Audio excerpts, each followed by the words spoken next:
პირველი მოკლე შეკითხვა ოფისის დაცხრილვის შესახებ თუ გაიგე და შენი ბანერი რო დაცხრილეს თუ იცი ამის შესახებ და რას ფიქრობ? კი გავიგე, ყველაფერს ვადევნე თვალყურს ტელევიზორი მაქვს და ყველა საინფორმაციო გამოშვებას ვუყურებ და ხო, როქიცამ გამაგალია, მოგაწყვეტა მე ახლა გამარჯვებული კანდიდატი ვიყავი დაში და გაგანია კამპანია მიდიოდა და ფორმალურად კამპანია იყო ხო ჯერ მეორე ტური იყო რომელიც დაფარებოდა ეხლა ოპოზიცია და შტაბი ავტოტრანსპორტ დაწყეს საერთოდ და მაგრამ იარაღით დაგუდეს საერთოდ უზნებზე ანუ გასაკვირი არ არის მოკლედ. კარგი, ვიდრე ოპოზიციის ახალ სტრატეგიაზე კითხავ, მოდი გავიაროთ მოლაპარაკებებთან დაკავშირებით, ამასაც ადევნებ თვალყურს დარწმუნებული ვარ. მოდი პირველი შეკითხვა ესეთი მექნება. რას ფიქრობ მოლაპარაკებების ჩაშლაზე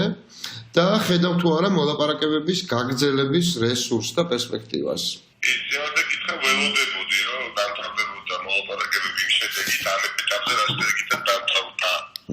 ალბათ განახორდა თვალყურს იკითხებოდა რომ ეს ასე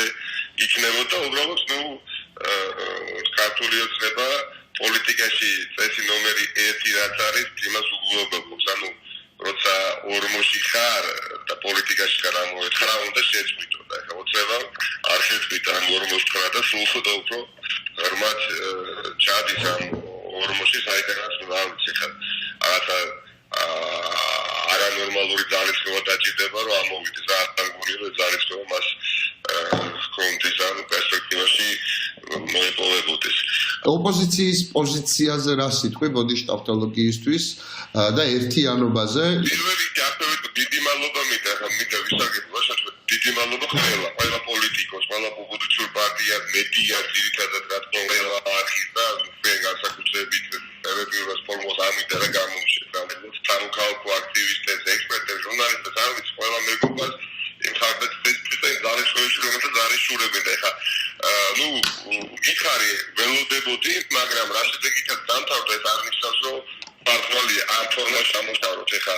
იმ მდგომარეობაში ვართ ჩვენი ქვეყანა რომ აი ტრაგედია იმედად და გამარჯვებათ უნდა გადავაქციოთ არათუ რაღაცა მოლაპარაკებების ჩაშლა ბინა ივანიშვილი თამაშობს მარტივად მას დარჩა ორი გამოსავალი რა დროის გაყვანაზე თამაშობს და დაღლაზე დროის გაყვანაში ის ფიქრობს რომ უბრალოდ გადაუვიწყდება პრობლემები რომელიც ერთმეორეს მოდი ვაღიაროთ ფარავს ქვეყანაში ეს რაღაცა 10 ფიქრი ბერა ივანიშვილის და ღარიბაშვილის აუდიტი ჩანაწერი გავუძებდა ხალხი აღსვოდა მაგრამ თვითონ არაფერი ხო ერთი პრობლემა მეორე გადაფარა და დაღლაზეც აქვს აქცენტი გაკეთებული ჩვენი საზოგადოების ოპოზიციის ძირითადად და ამავე დროს საერთაშორისო ჩვენი პარტნიორებისაც ის ფიქრობს რომ დაიღლებიან უცხოელებით ჩვენი შიდა პოლიტიკური კრიზისის მოგვარება ვერ მოგვარების საქმეში ამავე დროს ოპოზიცია რაღაცა შეცდომებს დააშვებიებს ან თავად დაუხსებს და რაღაცა იქნება აი უბრალოდ აი ამის ამარამის რაღაცა იქნება მაგრამ ალია ხდება ამაში იმიტომ რომ ეს არ არის შიდა პოლიტიკური კრიზისი და მარტო ეს გეოპოლიტიკური კრიზისი აი ზუსტად მაგიტომ მინდა გითხრა ამას უკვე უწოდეს გეოპოლიტიკური კრიზისი და ამიტომ აინტერესებს ელოდები დაბრუნებას მოლაპარაკების მაგიდასთან ევროპელი მედიატორების და ასევე ამერიკის შეერთებულ შტატებში სრულიად ახალი განვითარება მაგასაც ადევნებ ალბათ თვალყურს როგორი დაპირისპირება რუსეთთან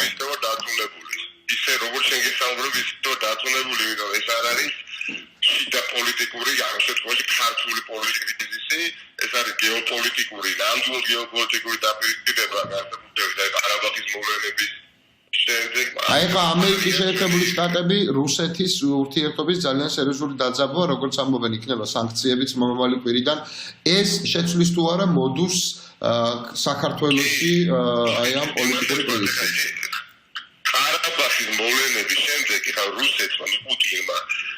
დემოკრატთა მსგავსად ჩვენი რეგიონიდან სამხრეთ კავკასიიდან და ფეხი მოასვლებინა. ეს არის ფაქტი. ეს არის ფაქტი, მინიმუმ ნიშნულმა შეუსუსტა პოზიციები. ამიტომ ეხლა ჩვენ, ანუ საქართველოს ქართველები, საქართველოს მოქალაქეები ცივილიზებული სამყაროსთვის კიდევ უფრო მნიშვნელოვანი სტრატეგიული მოკავშირეები და ეს სახეზე ჩანს, ამიტომაც არიან დაინტერესებული ისინი, ჩვენ როგორც არასოდეს გეოპოლიტიკური პლატფორმი ბევრად უფრო ფასდებული გახდით მათთვის და ამის დასტური იყო ის გამოხმაურება 23 თებერვალს რომ დამიჭირეს, ანუ ის პროტესტი, რომელიც მოყვა საერთაშორისო დონეზე, მნიშვნელოვნად სცილდებოდა ჩემს პიროვნებას, რომ აქ საქმე სხვა რაღაცაში იყო, რაღაცა გეოპოლიტიკური ინტერესი. უბრალოდ ვიღაცას უნდა მოეხდინა ქვეყანაში ამ პროტესტის გენერირება და მოხდა ისე, რომ 23 თებერვალს, ეპიცენტრი მოვლენილი, სწორედ. ეს არ იყო ნიკამელიას მხარდასაჭერი. ანუ ეს იყო რაღაცა გამშვები მექანიზმი, ხო, ტრიგერი რეალურად, თორე სინამდვილეში კრიზისი იყო ის ეს გენერირება მიხარია რა რომ მოხდა გამოღვიძება საერთაშორისო საზოგადოებისა ძილქუშიდან გამოვიდა ჩვენი ბევრი უცხოელი პარტნიორი და არა რომ სახელმწიფოში გვაქვს სერიოზული პრობლემა, სერიოზული დაპირისპირება სამწუხაროდ ტკივილ წარსულსა და დემოკრატიულ პერსპექტივას შორისაც არა ეხდო. ნიკა დემოკრატიული რესურსი ნიკა არ დარჩა ქვეყანაში, არაფერი რესურსი არ არა დემოკრატიული, მინოლოგიარი აქვს, ხოლო დასწრების საკითხი არავინ არ აქვს. ძალიან დიდი მადლობა ნიკა, ცოტა დრო გვაქვს, ამიტომ არის გაჩნდნენ სკეპტიკოსები, ვინც ამბობენ, რომ ქართული ოცნებას უპასუხისმგებლოა ქვეყანა არ აინტერესებს, ჩააგდო მოლაპარაკებები, მაგრამ ასევე უპასუხისმგებლოდ გამოჩნდა ოპოზიცია. და ამბობდნენ, რომ კომპრომისებზე არ წავიდა ოპოზიცია. ეხლა ვარაუდობენ ესე, იმიტომ რომ რეალურად არავის ბოლომდე არ მოუყოლია იქ რა მოხდა. შენი აზრით, რა შეიძლება იყოს დასაშვები კომპრომისი ოპოზიციის მხრიდან? თეორიულად გეტყვი ხა უცებისგან მე მგონი არავინ აღარ ვდებით ჩვენ კონსტრუქციულობას ეხა ისინი არიან აი სუდი მეკობრეები რომლებიც აუცილებლად თავიანთი კუთილი გეიმი ჩადილვაზე სწავლეს სიამოვნებით თუ ჩვენ ავიღებით ძალიან მობილიზებულები და ამ შემთხვევაში ეხა ეს გეიმი არის საქართველოს ქვეყანა ეხა ოფიციალურ მიმართებაში ეხა კრიტიკა როდესაც ისმის ისე შეიძლება დაუმსახურებელი არის იმიტომ რომ მაქსიმუმს ვაკეთებ რა შეგვიძლია და მე ვფიქრობ დიდი პასუხისმგებლობა აკისრია თითოეულ ოპოზიციურ პარტიის ლიდერს მოლაპარაკებებს ესწრება და მათ ხარდაჭერა სჭირდება. არ მგონია რომ იქ ოპტმა რომელიმე ოპოზიციურმა ლიდერმა ის გადაწყვეტილება მიიღოს, რომელიც კვეთწინააღმდეგობის რა კომპრომისი შეიძლებოდა რა კომპრომისი შეიძლება იყოს განხილვადი? აი ამას კითხულობს ეხლა სპეციფიკური საზოგადოება. არც შემთხვევაში არ უნდა იყოს პატიმარზე, ანუ არც შემთხვევაში არ უნდა იყოს ჩემთან მიმართებაში გაკეთებული ეს ზუსტად ვიცი ხა. მე გირაო, იმიტომ კი არ გადავიხადე რომ უბრალოდ ამის დისტანზე ვიყავი, ანუ უსამართლო იყო და უბრალოდ დაუმორჩილებლო გამოვაცხადე და ეს იყო ჩემი რაღაცა პოლიტიკური აქტი, რის გამოსკვეთე უსამართლობის ჯაჭვი. ანუ შენ გირაოს არ გადაიხდი არც ერთ შემთხვევაში ეს კომპრომისი ვერ იარსებებს უბრალოდ. ასე გავიგე, ხო? გამორიცხული არის. კარგი, ნიკა, მაინც უნდა კითხო, სხვა რამეს ამბობენ. არჩევნები არის ის, რაც გამოიყვანს აი, ზუსტად მან დავართ ეხლა. ყველა შეთანხმებულია, რომ პოლიტპატიმრების გამოსვლაზე კომპრომისი არ უნდა იყოს. სხვა რამეს ლაპარაკობდნენ, რომ აი თუ ყველაფერს ბლოკავს ვადამდელი არჩევნები, იქნებ რამე სხვა გზა მოეფიქრებიან. ანუ არსებობს თუ არა ვადამდელი არჩევნების მოთხოვნის ჩანაცვლების თეორიული შესაძლებლობა. მაგალითად, პოლიტპატიმრების გამოშვება პლუს რაღაცეები დანარჩენები. აი, სკეპტიკოსების საყურადღებოდ მინდა რომ მაინც თქვა. მე ხა ძალიან მინდა რომ კიდევ კაფეოთ თქვა რომ მე ხა აქ ხო შეიძლება და თავისუფლად არ ყოფილიყავ ხო უბრალოდ განგებ გავწყვიტე და ასე გადავწყვიტე რომ უსამართლობის ჯაჭვი გამეწყვიტა და ჩემ უსამართლობისადმი რაღაც დაუმორჩილებლობის მიზანი ეს იყო ხო რომ საზოგადოებისთვის ანუ ჩაგდელებისთვის წინააღმდეგობის გაწევის რაღაც სულის დამებერად დამეთნახებია რომ ბიტინას ტიკის არავის ეშინია რომ რეპრესიებთან ბრძოლა რაღაცნაირად აი ეს შვიდობიანათაც შეიძლება რომ შვიდობიანი მეთოდითაც თანაც ისე რომ ხელმაცივრულებელ სამყარო ყურადღება მოგვაქციოს ეს იყო მიზანი შემიდა არა როგორც ასეთი გირაოს უკანონო გირაოს არ გადახდა და საერთოდ ეს საინტერესოა ხო აი ამდენი ხანი უკვე აქავა ერთი პროცესი სასამართლო არ ჩანიშნულა არსებით საქმეზე ხო ეხლა და ორი ტერიტორია სახელმწიფო გადატრიალების მუხლი მაქვს აყენებული და თვით ვერ გამოიწიეს ხო ამიტომ თავარი ჩემი მიზანი არის რომ ქვეყანაში მოხდეს ისევე როგორც აბსოლუტური უმრავლესობის შენი და მთელი ქვეყნის ხო ცვლილებელი ამ ცვლილებებს შეიძლება დემოკრატიული არჩევნების ჩატარება დემოკრატიული არჩევნები რომ ჩატარდეს ეს მიზანი პოლიტიკური ამოცანა ჩემი რომ შესრულდეს იმიტომ ვარ აქ გამოკეტილი და ვარ თვეობა ანუ არჩევნები ადამიანელი არჩევნების ჩანაცვლება აბსურდია როგორც მე ვხვდები ანუ იქნება ეს პლებისციტის გარეშე თუ ასე შემდეგ მაგრამ ადამიანელი არჩევნები დღის-დღეში ყველა ვარიანტი ხდება ვიცი რომ კომპრომისზე ამხელა საერთაშორისო აი ამ მასშტაბის აი ამ დონის საერთაშორისო ყურადღების ცენტრი როდესაც მოვეკითხით ხო ოპოზიცია მართლა უნდა პოზიციონირდეს როგორც მომავალი ხელისუფლება და აქედან უნდა დაგვინახოს ჩვენ დემოკრატიულმა ცივილიზებულ სამყარო ვინ ვართ ანუ და რაღაცა კომპრომისზე რომ წასვლა მოხდეს ოპოზიციას თუ გონივრულ კომპრომისზე რომ საღიარების ფაქტში ბუნებრივი არის რა ხო არ გიფიქრია ნიკა რა შეიძლება ესეთი კომპრომისი იყოს იცი და მე თუ მკითხავ აი გულახდილად გეტყვი პლებისციტი არა რაღაცა ადგილობრივ არჩევნებთან ერთად აი თავი პლებისციტზე მე პირადად მაგალითად ხო თუ კი ეს იქნება კომპრომისი გადასულ პოზიციის მხრიდან წავიდოდი ოღონდ არა მაგალითად ადგილობრივი არჩევნებზე ჩატარდეს აუჩეს ივნისის თვეში რო ჩატარდეს პლებისციტი რამე დაშავდება ივნისის თვეში არჩევნები ჩატარდა თვითმმართველობის 2019 წელს არაჩვეულებრივად აღწევდა მოკლედ ვკითხავ ნიკა ცოტა დრო რა გიყვართ წარმოდგენილი იყო როგორც გამოდის ინფორმაცია რომ 40%-იან ადგილობრივ შედეგებს წაება ანუ თუ ქართული ოცნება ადგილობრივ არჩევნებზე 40%-ს აიღებდა მაშინ არჩევნები აღარ იქნებოდა რიგ გარეშე თუ არა და იქნებოდა აი ამაზე რას ფიქრობ შემდეგი რომ ამაზე დროის ხარჯვას მithumetes ლიმიტირებულებად არც ის უბრალოდ არც უნდა განიხილებოდეს ეს არის კომენტარის ღირსიც არ არის კარგი და ბოლო შეკითხვა ნიკა იწურება ჩვენი დრო ახალი სტრატეგია შემოვიაროთ მთელი საქართველოს მოძრაობა საქართველოსთვის შევიდეთ ყველა ოჯახში ასე შემდეგ მიტინგები სიარული რეგიონებში ეხლა დღეს რაც დაანონსდა რას ფიქრობ ამაზე და რას მოუწოდებდი ქართულ ხალხსაც და ოპოზიციასაც იცით რა ოპოზიციას პირველ რიგში ახლა ვუყურე მე ამ დაანონსებას და პირველ რიგში დიდი მადლობა კიდევ ერთხელ ყველა ოპოზიციური პარტიის და გული დამყარო იქ ყველა ოპოზიციური პარტიის ლიდერი ვერ დავინახე და მნიშვნელოვანი თარიღი იყო და დაანონსება კარგი დასაწყისი არის საწინდარი კარგი საბოლოების და ვერ დავინახე სამწუხაროდ ბევრი ოპოზიციური პარტიის ლიდერი ანუ პირველი პირი რუსთაველის გამზირზე ეს ცენტრის ნუ დასანანი არის ну, როგორ გითხრათ, ეხა სხვა გამოსავალი უკეთესი გარდა იმისა, რომ საზოგადოება ხმა აიმაღლოს და საერთაშორისო საზოგადოებასთან მოლაპარაკების პროცესში დაგრეხვალოს ჩვენ ოპოზიციას საპატელე მივიღოთ, მე ვფიქრობ, აი მაისის ამ კონკრეტულ დღეს არ გვექნება, ამიტომ მე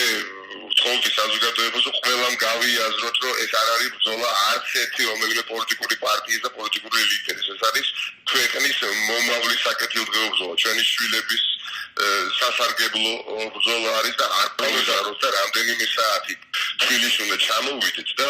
თბილისელები რუსთაველის გამზირზე უნდა გამოვიდეთ ეს არის ჩვენთვის ძალიან მნიშვნელოვანი იმიტომ რომ დიამეტრალურად განსხვავებული მიმართულებით ვიყავს სახელმწიფო ოლიგარქს და ეს სიარული ნიკა მთელი საქართველოს მასშტაბით სიარული და ადამიანებთან საუბარი ამას როგორ უყურებ ეს დაანონსდა დღეს ხო კი ბატონო მაგრამ აი უბრალოდ დაანონსებით და უნდა იყოს ისე და მაქსიმალ ერთობა ოპოზიციური პარტიებს შორის უნდა იყოს რეალური ძალიან გამისდი ამაზე უბრალოდ ერთობისთვის არა ეთი და გული სიმართლეს გეუბნები თუ არ დავინახე ბევრი ადამიანი კი არ უნდა გულისხმოთ ერთობას პარტიულ ნიშნაზე არ მნიშვნელობა აქვს ქვეყანა გვეშლება ხელიდან სახელმწიფო დემოკრატიული ასე დემოკრატიული წარმონახე საერთოდ მილევატია ხო დემოკრატია თუმცა ფორმალურად ხო დემოკრატიული საქართველო რა მნიშვნელობა გვი რომელი პარტიის ლიდერი ოთან წარმომადგენელი ხა ბელორუსიაში და რუსეთში რომელი ოპოზიციური პარტიის ლიდერია წარმომადგენელი არის პარლამენტში რა მნიშვნელობა აქვს დისტანცია რა ვიცით რომ ქვეყანაში არის მინიმუმ ავტოკრატია დიქტატურა ხო ეს ვიცით რა მნიშვნელობა მე ხარ დღეს ნაციონალ-მოძრაობის თავმჯდომარე ვარ თუ სხვა პარტიის თავმჯდომარე ვარ ხო და თავარი ინსტრუმენტს ქვეყნის